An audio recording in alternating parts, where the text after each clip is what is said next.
ৰাতিপুৱাতে উঠি অতনুৱে নেমু পানী এগিলাচ আনি গীতালীক দিলে। লোৱা, এগিলাচ খাই লোৱা। আৰু শুনা, মোৰ এতিয়া ফ্লাইট আছে কলিকতালৈ। ৰিটাৰ্ণ হওঁতে 15 দিনমানেই লাগিব। বাই দ্য ৱে, তোমাৰ দিল্লীৰ ফ্লাইট কেইটা বজাত আছে? টেক কেয়াৰ হা। অ'কে, ইউ টেক কেয়াৰ, গীতালীয়ে লাহেকৈ ক'লে। কিছু সময়ৰ পাছতে তাই নেমু পানীগিলাচ খাই নিজৰ কৰিবলগীয়া কামখিনি কৰি দাজুক ঘৰৰ দায়িত্ব দিলে আৰু এয়াৰপৰ্টলৈ বুলি ৰাওনা হ'ল।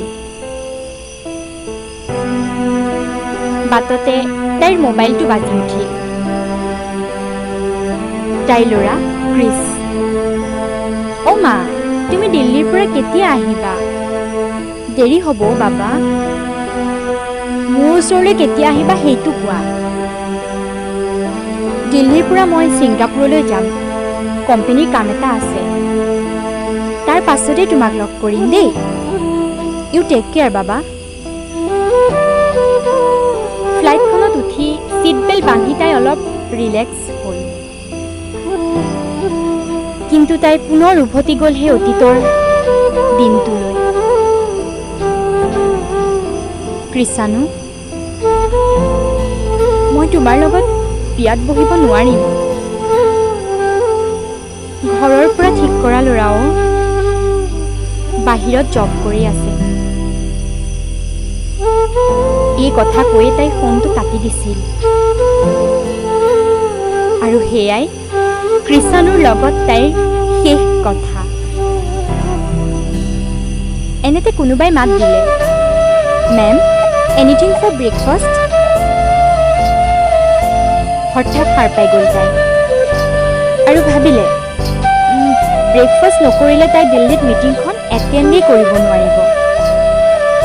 Okay, give me bread, butter and A cup of T. That's all. এটা হুমুনিয়াহ কাহিলে তাই। এতিয়াচোন তাই বহুত দূৰ আগবাঢ়িলে। পিছলৈ ঘূৰি চালে অজস্ৰ টকা পইচা সন্মান তাই লাভ কৰিছে। কিন্তু ক'তা তাইৰ দেখোন মনটো একেবাৰেই মৰি গ'ল। কাৰণ তাই বিচৰা মৰম সুখবোৰ তাইৰ লগত নাই। ফ্লাইটত এনাউন্সমেণ্ট দিলে, The flight is about to land. Fasten your seat belt. গীতালীয়ে ছিট বেল্ট বান্ধিলে আৰু অৱশেষত তাই দিল্লীও পালেগৈ। তাৰ পাছতে এখন